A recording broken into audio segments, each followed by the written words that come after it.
नाज़रीन, इसी अफसोसनाक सानिए पर हमारे साथ बात करने के लिए सीनियर सहाफ़ी आमिर राना साहब मौजूद हैं।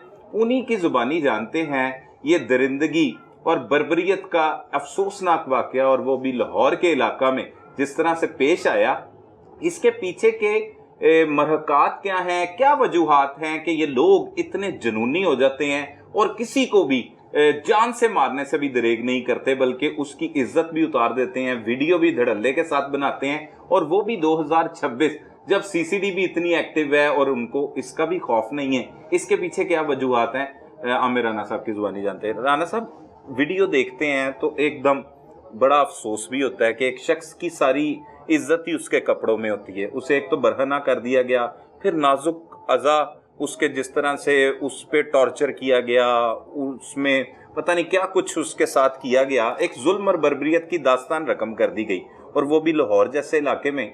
क्या समझते हैं, इदारों का खौफ नहीं है या ये एक मुख्तलिफ कैफियत के लोग हैं जो इस तरह की कार्रवाइयाँ करते हैं? सलमान, बहुत शुक्रिया। पहली बात तो ये है कि जो आपने बात की मुख्तलिफ कैफियत, लोग इस वक्त ना मुख्तलिफ कैफियत में ही हैं, वो जुनूनी और पागल हो चुके हैं। देखिए, हमारे मुल्क में, हमारे शहर में, हमारे सूबे में ऐसे ऐसे वाक़यात हो चुके हैं कि जब एक बलवा होता है, बेबस शहरी किसी के हाथ में आ जाता है, तो ऐसी दरिंदगी अपना कॉम्प्लेक्स निकालते हैं उसके ऊपर कि आप खुदा का नाम लें। मैं श्रीलंकन एक शहरी था सियालकोट में, उसके साथ एक ऐसा वाक़या हुआ, डस्का में एक शहरी के साथ ऐसा वाक़या हुआ, फैसलाबाद में एक ऐसे शहरी के साथ वाक़या हुआ, लाहौर में यूहन्नाबाद में भी, मगर ज़िंदा जला देते हैं कि जानदार इंसान को जो हंसता खेलता है उसे 5 मिनट में पेट्रोल छिड़कर आग लगा दी जाती है। तो देखिए, ये दरिंदगी ही है। लोग अजीब ज़हन के मुसलसल इतनी देर वहशियाना तशद्दुद करते रहते हैं कि भाई एक बंदा मर भी गया, मगर आपके वो देखे ना फल फरोश ने कैसे वो डंडे मार मार के उस बंदे को मार दिया कि वो तड़पता रहा, लोग बचाने की भी कोशिश नहीं करते, लोग तमाशा देखते रहे। तो ऐसा ही ये भी वाक़या हुआ है। मगर एक बंदे का अगर किसी को कोई शक है कि उसके घर वालों को तंग कर रहा है, उसको फ़ोन कर रहा है, तो उसका एक बाकायदा प्लेटफार्म मौजूद है। आप उस प्लेटफार्म को इस्तेमाल करें। थाने में मैं देखे वज़ीर आला पंजाब की रेड लाइन ख़वातीन है, अगर किसी ख़वातीन के हवाले से कोई अगर शिकायत है तो सीसीडी ने इसके ऊपर बहुत काम किया। नेफे में पस्तौली लोगों के चलते रहे। अगर ये बंदा इस नहज तक था कि उनकी ख़वातीन के लिए वबाले जानता, हरासा कर रहा था, तो उसको सीसीडी के हवाले करते, उसका एक प्लेटफार्म बाकायदा कि इस्तेमाल करते, उसके अलावा FIR करवाते, फिर देखते उन्हें इंसाफ मिला कि नहीं मिला। मगर जब लोग सड़कों पर इंसाफ देना और फैसले करना शुरू कर दे, तो ये एक सिविल उसे कहते हैं नाफरमानी की एक तरीके समझ रहे कि लोग दरिंदा हो चुके हैं। अच्छा, हालांकि आपके इदारे ठीक काम कर रहे हैं, मगर ये अगर DIG फैसल कामरान के पास जाते हैं, उसकी खुली कुचैरियाँ लगते हैं, उनका ये दावा है कि उन्होंने अब तक 76,352 लोगों को इंसाफ दिया है। तो इसमें मैं ये भी समझता हूँ कि शायद लोग थानों के हवाले से कुछ अदम तहफ़्फ़ुज़ का शिकार है। देखो जी, मैं ये समझ रहा हूँ कि जो आजकल आपकी ब्यूरोक्रेसी कर रही है, जो आपकी PSP कर रहे हैं, इसका मतलब है कि थानों की सतह पर इंसाफ नहीं मिलता कि यहाँ उन्होंने हाईजैक कर लिया है या ये काम नहीं कर रहे। यहाँ आपकी ब्यूरोक्रेसी ने, ऊपर वाली सीटों ने तमाम निज़ाम को हाईजैक कर लिया है और थाने काम नहीं करते हैं। थाने काम करना चाहते हैं तो ऊपर वाले करने नहीं देना चाहते। ये उस वक्त भी होता है कि जब एक शहरी समझता है कि उससे इंसाफ नहीं मिल रहा या नहीं मिलेगा, तो तब लोग इस दरिंदगी की जानिब जाते हैं। आप देख रहे हैं, एक चोर पकड़ा जाता है, उसके ना सिर्फ सर के बाल काट देते हैं, उसकी भवें मूंड देते हैं, उसकी दाढ़ी मूंड, उसका मुंह काला करते हैं, मारते हैं।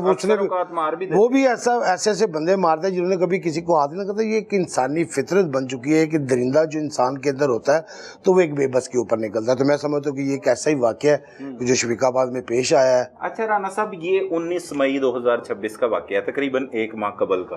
तो अब ये वीडियो जो है वो बहुत ज्यादा वायरल हुई। पहले भी वो उसके मुताबिक हमारी बात हुई मुद्दई मुकदमा से, जिसे तशद्दुद का निशाना बनाया गया, बरहना किया गया, जालमाना रवैया उसके साथ इख्तियार किया गया। वो कहता है तभी उन्होंने अपने ग्रुपों में वायरल करनी शुरू कर दी और फिर देखते ही देखते वो हर जगह पर वायरल हो गई।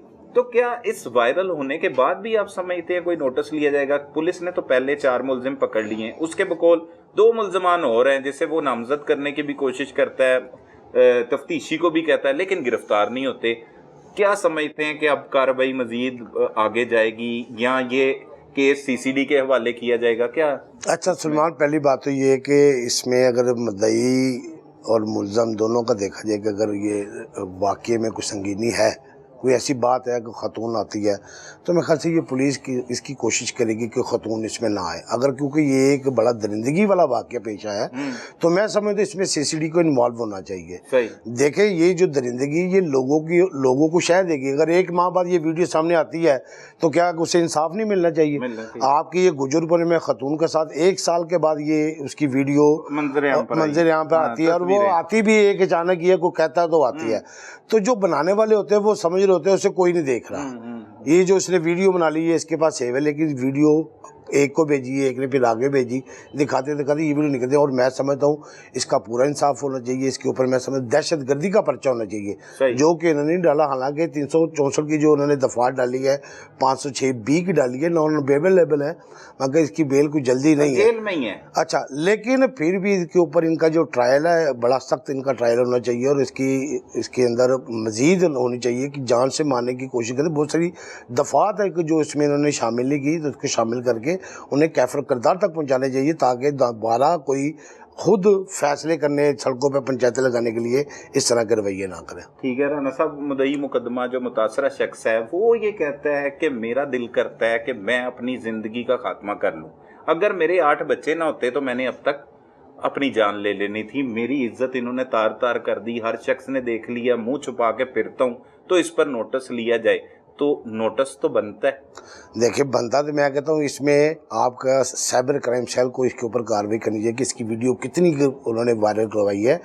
اور NCCIA کا ایک کمیٹی بیٹھنی چاہیے کہ جو اس ویڈیو کو دیکھے یہ کہاں کہاں گئی ہے. یقیناً اس کی نہ صرف اس کو تشدد کیا، اس کے جان سے مارنے کی کوشش کی، بلکہ اس کی عزت نفس کو مجروح کیا ہے. نہ صرف وہ آپ کے قانون کے دائرے میں آتی ہے، آپ کی شریعت میں بھی آتی ہے کہ کوئی اس طرح کا اگر کرتا ہے تو اس کی سزا تو سزائے موت تک ہے. خاتون کے اگر کوئی کپڑے پھاڑتا ہے تو اس کی کنڈیشن کے حوالے سے آپ کے قانون میں سزائے موت تک ہے. سر کپڑے تو بالکل بھرنا کر دیا ہے، بھرنا کر کے سڑکوں پر گھسیٹا ہے، وہ ایک مرد ہے تو اس کے اوپر بھی وہ شرعی آپ کا قانون لاگو ہوتا ہے. اس کے اوپر وہی قانون لاگو ہوتا ہے کہ یہ عورت کے اوپر ہوتا ہے. تو اس کی عزت نفس ہے، وہ منہ چھپاتا پھرتا رہے گا. اس کے 8 بچوں کو لوگ پوچھیں گے، اس کے رشتہ دار پوچھیں گے کہ تمہارے باپ کے ساتھ ایسا ہو. تو یہ تو زندگی بھر کے لیے اس کے لیے ایک تن ہے. تو میں سمجھتا ہوں کہ اس میں NCCIA کو بھی انوالو ہونا چاہیے. وہ اس کے اوپر کارروائی کرتے ہوئے سخت اس کے اوپر کارروائی کروائے. بہت شکریہ سلمان صاحب، آپ کا بہت شکریہ کہ آپ نے مجھے مدعو کیا اپنے پروگرام میں. میں کہتا ہوں کہ عزت صرف خواتین کی نہیں ہوتی، عزت مردوں کی بھی ہوتی ہے، سب کی ہوتی ہے. جس طرح سے اقبال نے بتایا کہ میرا دل چاہتا ہے کہ میں خود سوزی کر لوں اور کسی ایسی جگہ جا کے کروں. میری ابھی اس سے گفتگو بھی ہوئی ہے، ملاقات بھی ہوئی ہے. اس کا کہنا تھا کہ اس علاقے میں رہنے کے قابل نہیں رہا، بالکل، کیونکہ جو